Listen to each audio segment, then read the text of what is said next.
한 남자가 정신과 상담 예약을 하며 자신에게 심각한 문제가 있다고 접수처에 말했다.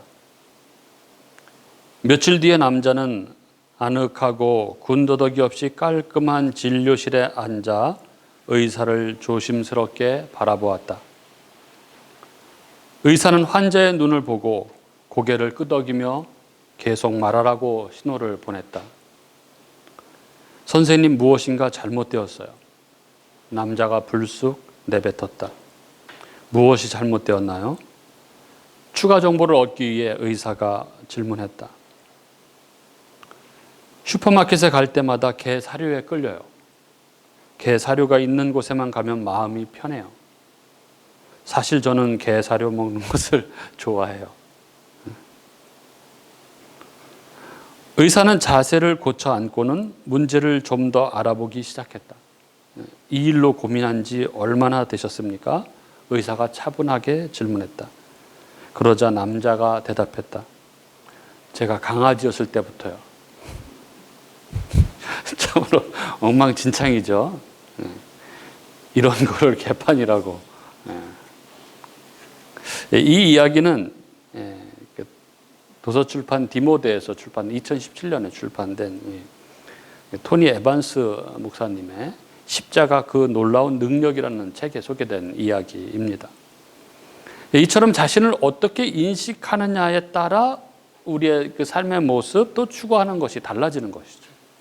자신을 강아지라고 생각하는 사람은 개사료에 끌리고 또 그런 데가 마음이 편하고 그런 것이죠.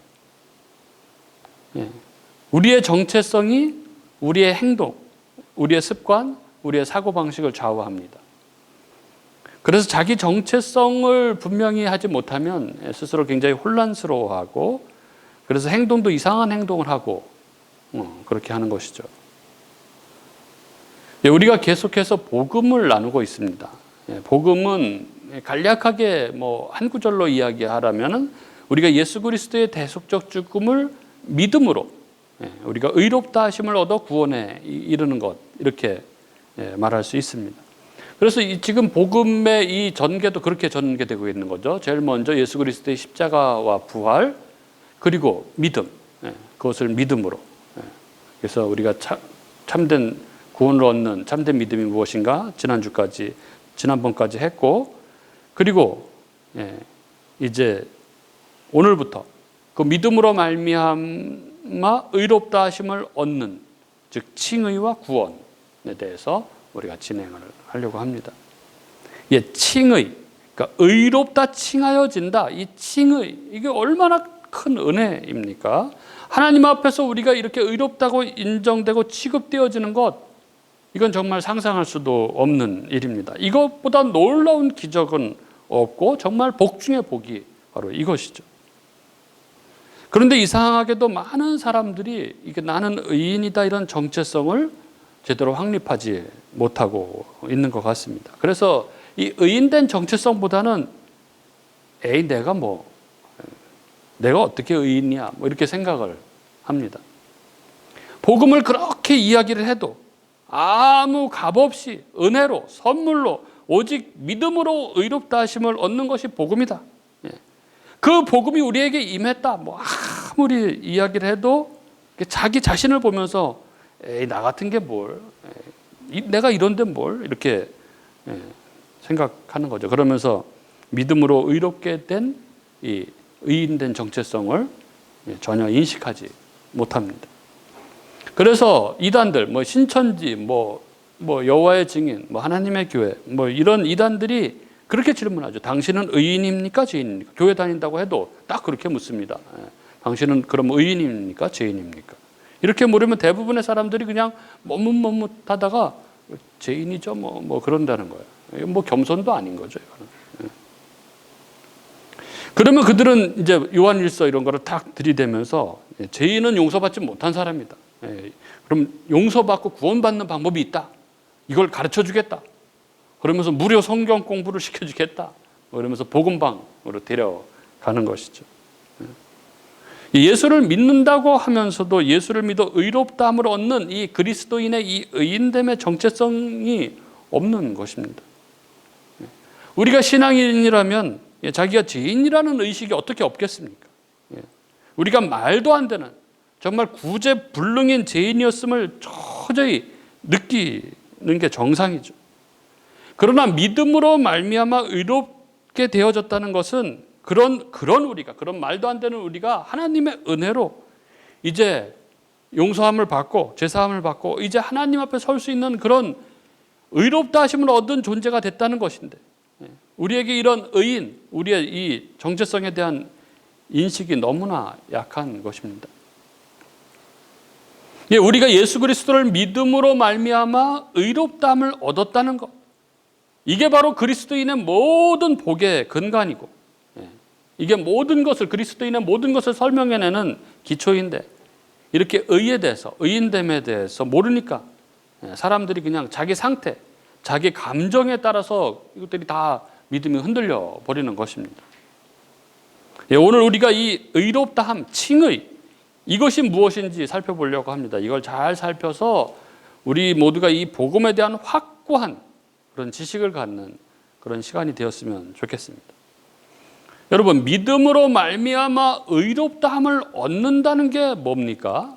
믿음으로 말미암아 우리에게 이루어지는 것, 이것은 바로 경건하지 아니한 자를 의롭다 하시는 것이라는 것입니다. 오늘 본문 4절과 5절에 보면 일을 아니할지라도 의롭다 하신다, 이런 표현들이 나오고 있는데요. 바울 사도가 이것을 설명하기 위해서 아브라함의 예를 들면서 이 이야기를 설명을 시작합니다. 아브라함이 100세가 되어서 아들을 낳았고, 그리고 창세기 22장에 이 아들을, 이 이삭을 하나님께 제물로 드리려고 했죠. 그래서 당시 유대 사람들은 이 아브라함이 그 아들 이삭을 제물로 드린 그 행위로서 의롭다함을 받았다고 그렇게 다 생각을 했습니다. 그런데 사도 바울은 로마서 4장에서 아브라함이 행위로서 의롭다함을 받은 게 아니다, 또 그가 받은 할례도 그의 의의 기초가 아니다, 이런 얘기를 하면서 설명을 합니다. 오늘 본문을 함께 보도록 하겠습니다. 먼저 1절부터 3절인데요. 만일 의롭다 하심이 행위로 받은 것이라면 자랑할 것이 있습니다. 그렇죠. 2절에 보면 만일 아브라함이 행위로서 의롭다 하심을 받았으면 자랑할 것이 있으려니와, 이 얘기는 내가 잘해서 내가 합당해서 이렇게 의롭다함을 받았다, 이렇게 이야기할 수 있다는 거죠.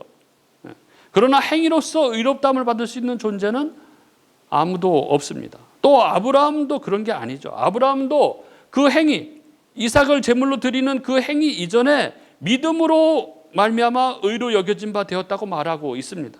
그래서 3절에 성경의 증언이 아브라함이 하나님을 믿음에 그것이 그에게 의로 여겨졌다, 이게 창세기 15장에 나오는 이야기죠. 15장 6절에 나오는 이야기죠. 그렇기 때문에 그가 22장에 그 아들 이삭을 제물로 드림으로써 의롭다함을 받았다, 이거는 그렇게 될 수가 없다는 이야기입니다. 그러면서 4절부터 6절까지 행위가 아니라 믿음으로 의롭다함을 얻는 것에 대해서 하나의 예를 들어서 설명을 합니다. 이게 뭐냐 하니까 일을 하고 보수를 받는 것 가지고 이제 설명을 하는 거죠. 4절에 보면은 일하는 자에게는 그 싹이 은혜로 여겨지지 아니하고 보수로 여겨지거니와, 일하는 자에게는 그 싹이 은혜가 아니죠. 그렇죠? 여러분, 일하고 돈 받을 때는 은혜가 아니죠. 그냥 일한 대가를 받는 것입니다.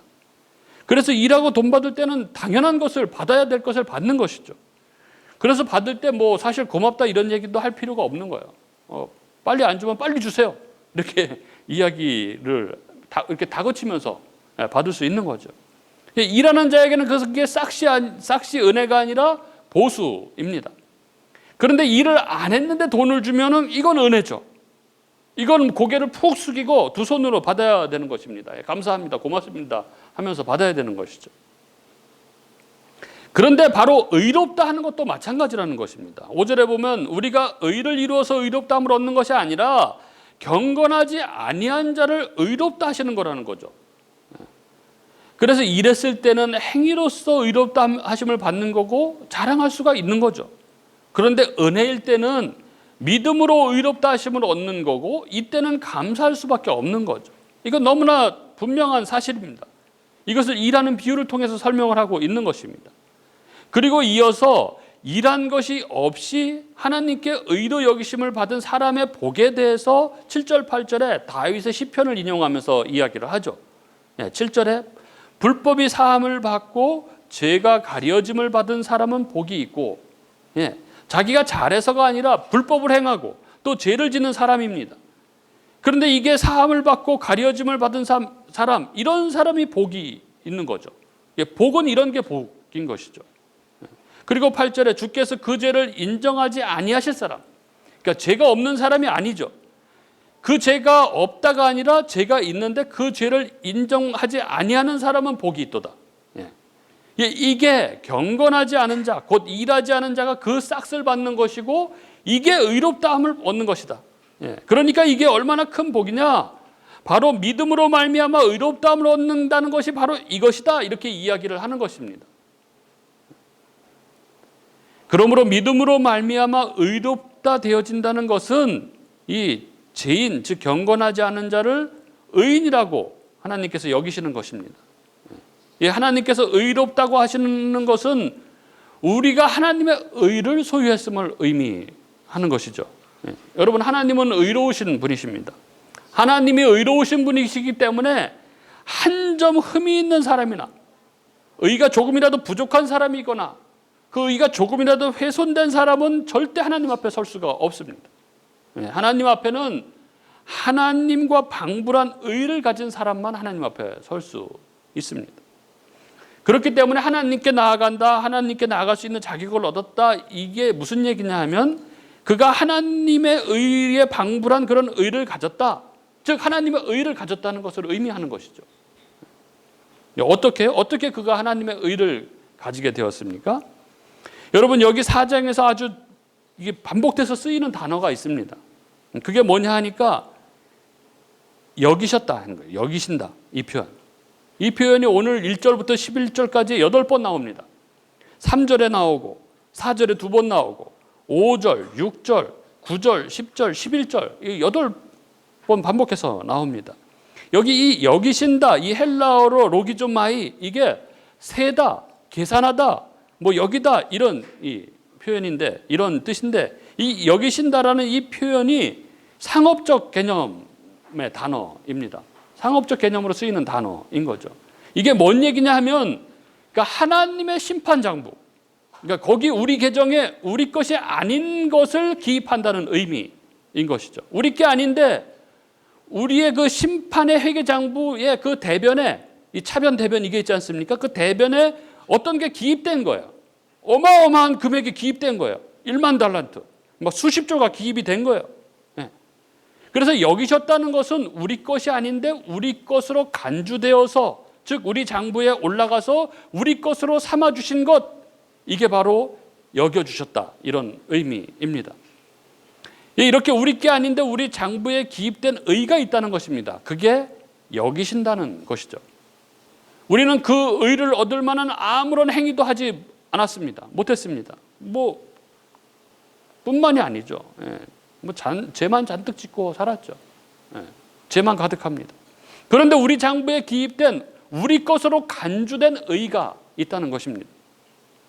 그러면 우리 것으로 간주된 그 의는 누구의 것입니까? 하나님의 의입니다. 하나님의 의.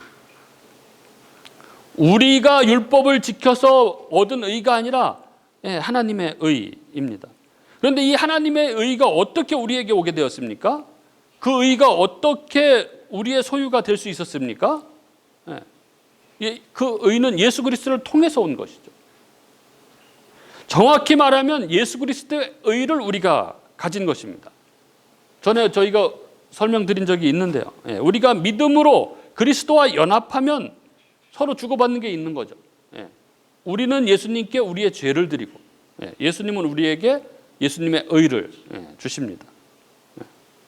즉 우리는 죄를 예수님께 드려서 예수님은 우리의 그 죄를 가지고 십자가에 달려서 그 죄값을 치르고 죽으시고, 그리고 예수님께서는 자신의 그 공생애 동안 이루신 그 의, 그리고 부활하시면서 확증된 그 의, 그 의를 우리에게 주십니다. 그래서 우리가 그 예수님의 의로 말미암아 하나님 앞에 나아가 생명을 가진 자로 살아갈 수 있게 되는 것이죠. 이걸 이중전가라고 하는 것입니다.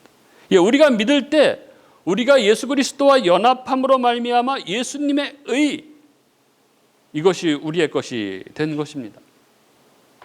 그래서 이제 우리의 죄는 사함을 받고 가려져서 주께서 이제 그 죄를 인정하지 않으시는 것입니다. 이것은 우리가 치러야 할 죄값이 이제 하나도 없다고 선언하는 것과 마찬가지입니다. 우리의 과거, 현재, 미래의 모든 죄가 다 사함을 받은 것입니다. 이제 정죄는 없습니다. 우리가 신앙생활을 하면서 죄를 인식하고 회개하고 이러는 것은 이 정죄의 측면에서 죄를 이야기하는 것이 아니죠. 우리가 신앙 가운데 그런 것들은 의롭다함을 받은 후에 성화의 과정, 이 거룩의 과정에 대한 이야기인 것이죠. 우리의 신분과 하나님 앞에서는 우리의 정체성과 관련해서는 우리의 과거, 현재, 미래의 모든 죄는 다 용서함을 받았습니다. 그래서 믿은 후에 우리가 짓는 죄는 의인된 우리의 정체성에 아무런 영향을 미치지 못하는 것입니다. 주님께서 주님의 장부에서 우리의 모든 죄를 다 지워버리신 것이죠. 동에서 서가 먼 것처럼 멀리 옮기셨습니다. 그래서 다시는 기억하지 않으시고 다신 그 죄가 우리에게 돌아올 수 없습니다. 왜 그렇게 됐습니까? 그 죄값을 예수 그리스도께서 십자가에서 우리를 대신해서 담당하셨기 때문에 그렇습니다. 예수 그리스도, 그분이 우리의 죄값을 담당하셨기 때문에 그렇습니다. 그분이 누구입니까? 그분은 완전한 의인이시오. 그분은 바로 완전한 하나님이셨습니다. 그래서 그분이 흘리신 피는 바로 하나님의 피, 고귀한 피, 보혈이었던 것이죠. 그 보혈은 모든 인류의 죄를 다 사하고도 남는 것입니다. 아무리 참혹한 죄인이라고 할지라도 그 죄를 다 용서하고도 남을 가치가 있는 것입니다. 그래서 누구라도 용서받지 못할 죄인이 없는 것이죠. 그 그리스도의 보혈 때문에, 그 하나님의 피 때문에 어느 누구라도 믿음으로 그에게 나아가기만 한다면 누구이든 간에 그 보혈의 능력을 덧입게 되는 것입니다. 그리고 그 보혈은 모든 죄를 다 덮을 수 있는 것이죠. 그의 과거, 현재, 미래의 죄를 다 덮으시는 것입니다. 그래서 우리의 지금의 우리의 삶 가운데 우리가 지은 죄 위에도 그 보혈이 덮이는 거죠. 그 보혈이 덮이는 것입니다. 오늘도 계속해서 짓는 우리의 죄 위에 그 보혈이 덮이고 또 덮이고 또 덮이고 하는 것입니다. 그래서 우리의 삶은, 믿음 이후에 우리의 삶은 날마다 은혜인 것이죠. 우리가 짓는 죄 위에 그 보혈의 능력이 계속 덮이는 것입니다. 덮이고 또 덮이고, 우리가 연약해서 죄를 짓고 또 죄를 짓고 하는데 그 죄를 지을 때마다 그 보혈의 능력이 덮이고 덮이고 계속 덮어주시는 거예요. 이게 칭의입니다. 참으로 놀라운 복음이 아닐 수 없습니다. 우리가 칭의의 본질에 대해서 조금 더 살펴봤으면 좋겠는데요. 칭의는 법적 개념이라는 것입니다. 법적 개념이다. 이 얘기 많이 들어보셨죠? 칭의는 법적 개념입니다. 우리는 이걸 분명히 알아야 합니다. 칭의는 법적 개념입니다. 성경에서 말하는 죄의 이런 것들은 모두 다 법적 개념들입니다. 법적 의미를 가지고 있습니다. 우리가 의인으로 간주되고 죄인으로 간주되고 하는 것은 다 법 이야기입니다. 즉 율법을 기준으로 해서 결정되는 것들이죠. 우리가 천국 가고 지옥 가고 하는 그 기준은 다 율법이 기준입니다. 여러분, 우리가 구원을 받는 것도 그래서 법에 의해서 우리가 행위로 구원을 받는 것이고, 우리가 심판을 받는 것도 행위로 심판을 받는 것입니다. 나중에 우리가 죽어서 하나님의 심판대 앞에 섰을 때 우리는 우리의 행위로 심판을 받습니다. 근데 중요한 것은 우리가 어떤 자격을 얻었냐 하면 우리는 우리의 행위로 심판받지 않을 자격을 얻은 것이죠. 그럼 누구의 행위로 심판을 받습니까? 우리는 우리의 행위가 아니라 예수 그리스도의 행위로 심판을 받습니다. 우리는 예수 그리스도로 옷 입은 자이기 때문에 그런 거죠. 그러니까 이 얘기는 행위로 심판받지 않는다는 얘기가 아니라 우리도 행위로 심판을 받는데 우리의 행위가 아닌 그리스도의 행위로 심판을 받게 되었다. 받는 자격을 얻었다. 그런 얘기인 것이죠. 그러니까 은혜입니다. 그러니까 예, 이렇게 죄, 심판, 의, 칭의 이런 얘기는 다 법적 개념이고 법적 용어입니다. 그래서 이 칭의, 의롭다 하심을 얻다, 의롭다 하다라는 이 헬라어, 이 디카이오, 이 디카이오는 우리를 의롭게 만드는 게 아니에요. 우리를 의롭게 만든다는 얘기가 아닙니다. 그냥 하나님의 법정에서 의롭다고 선언하다 이런 개념인 것이죠. 칭의는 하나님의 법정에서 이 재판관이신 하나님이 죄인을 의롭다 이렇게 판결하시는 거예요. 우리 안에 여전히 죄가 있음에도 불구하고 우리가 믿음으로 예수 그리스도와 연합한 이후에 우리는 예수 그리스도로 옷 입었기 때문에 하나님께서 우리를 보실 때 예수 그리스도를 옷 입은 자로 보는 거예요. 그래서 그 예수 그리스도를 보고 의롭다 이렇게 선언하시는 것이죠. 그리고 이 판결은, 이 법적인 이 선언은 하나님이 하신 하나님의 판결이기 때문에 영원한 것입니다. 그래서 어떤 죄, 과거, 현재, 미래의 어떤 죄에 대해서도 이제 다시 우리의 죄에 대해서 누구도 하나님 앞에 우리의 죄를 하나님의 법정에 고발할 수가 없습니다. 그래서 로마서 8장 33절 34절 누가 능히 하나님께서 택하신 자들을 고발하리요 의롭다 하신 이는 하나님이시니 누가 정죄하리요 죽으실 뿐 아니라 다시 살아나신 이는 그리스도 예수시니 그는 하나님 우편에 계신 자요 우리를 위하여 간구하시는 자시니라 이렇게 말씀하고 있는 것이죠. 누가 고발하리요 의롭다 선언하신 이는 하나님이시니 누가 하나님의 법정에서 의롭다 한 일을 다시 고발할 수 있겠느냐 이렇게 얘기하고 있는 것이죠. 아무도 다시 고발할 수 없다는 이야기입니다. 그러니 이 선언이 얼마나 안전하고 얼마나 영원합니까? 하나님이 의롭다 하시고 그 의롭다 하시는 근거가 예수 그리스도이기 때문에 완전한 것이죠. 여러분 우리가 믿을 때 이 하늘 법정에서 벌어진 이 일, 이 놀라운 일, 이 일을 우리가 어찌 기뻐하지 않고 이 일을 우리가 어찌 확신하지 않을 수 있겠습니까? 따라서 우리가 믿음으로 말미암아 의롭다함을 얻었다는 이 선언은 너무너무 놀라운, 있을 수 없는 정말 기적과 같은 은혜의 선고인 것이죠. 참으로 말도 안 되는 일이 벌어진 것입니다. 그런데 이 칭의를 믿음으로 주신 것이죠. 우리의 아무런 행위에 근거하지 않은 오직 믿음으로 주신 것입니다.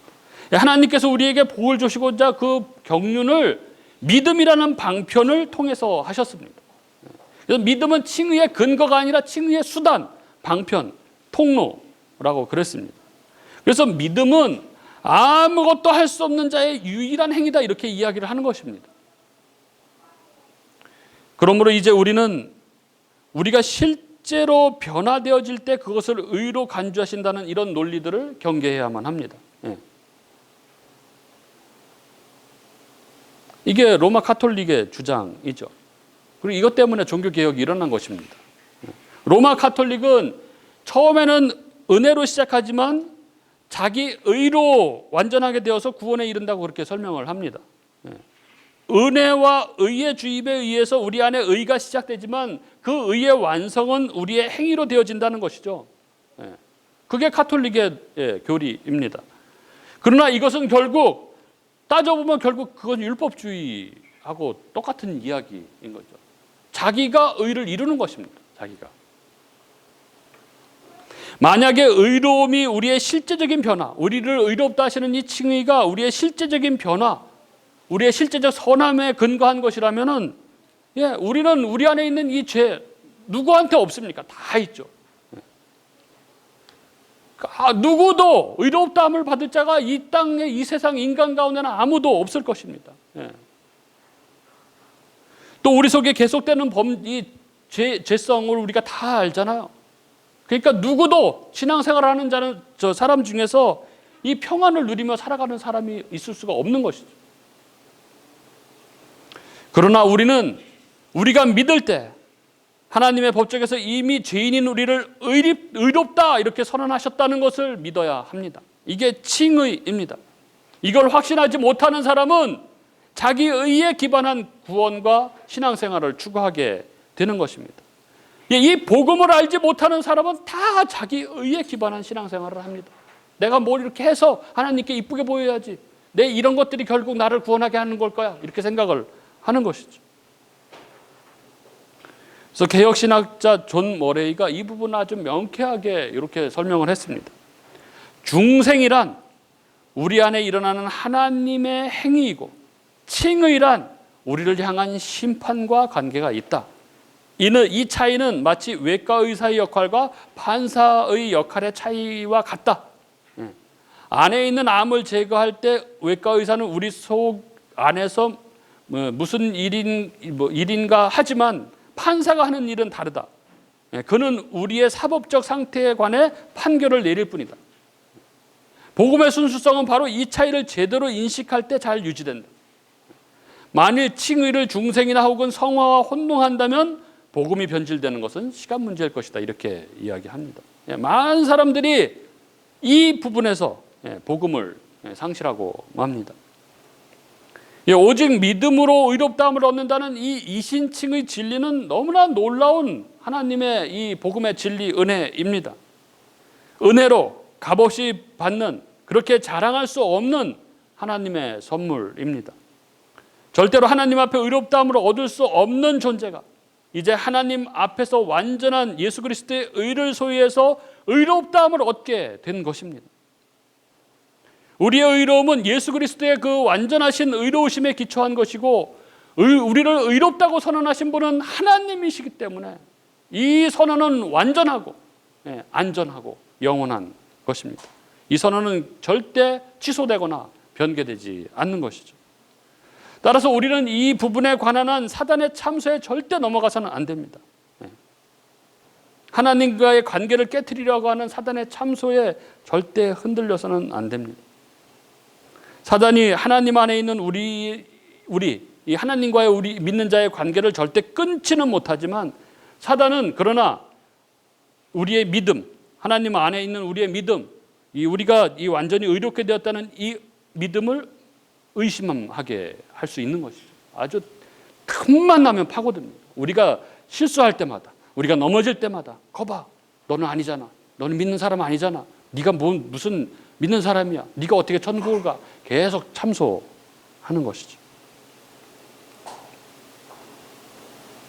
그래서 이게 여기에 넘어가면 아주 신앙이 그때서부터 엉망진창이 되는 것이죠. 그래서 정체성을 의심하고 말도 안 되는 그런 삶을 살아가게 되는 것입니다. 우리 주변에 이런 분들이 얼마나 많은지 몰라요. 얼마나 많은지 몰라요. 잘 신앙생활 잘하다가 그 어떤 일 때문에 딱 넘어지는 것이죠. 딱 넘어져. 그때 사단이 탁 치고 들어가서 완전히 하나님과의 관계를 벌려놓습니다. 그래서 하나님과의 관계가 멀어진 채 그렇게 살아가는 사람들이 정말 비일비재합니다. 비일비재. 여러분, 우리가 예수 그리스도를 믿음으로 하나님의 영원한 의롭다 하심을 얻었다는 이 진리를 우리는 확고히 할 수 있기를 바랍니다. 우리의 신분, 우리의 정체성에 관해서 절대 흔들리지 말고, 그래서 우리의 연약함을 바라볼 때에 우리가 하나님 앞에 너무나 부끄럽고 연약한 존재라서 하나님 앞에 고개를 들 수 없지만, 그러나 그런 우리에게 이 믿음이라는 방편을 통해서 이 놀라운 은혜를 주신 하나님 앞에 그럼에도 불구하고 담대히 나아갈 수 있는 저와 여러분이 될 수 있기를 바랍니다. 우리가 덧입은 의는, 우리가 가지고 있는 이 의는 예수 그리스도의 의요, 우리를 의롭다고 선언하신 이는 하나님이시기 때문에 담대히 하나님 앞에 나아갈 수 있기를 바랍니다. 그 하나님 앞에 나아가서 오늘도 연약한 가운데 넘어지는 그런 내 삶 가운데 계속해서 은혜를 부어주시고 보혈의 능력으로 덮여주시는 그 하나님을 찬양하며 그 하나님을 예배하는 저와 여러분이 될 수 있기를 주님의 이름으로 축복합니다.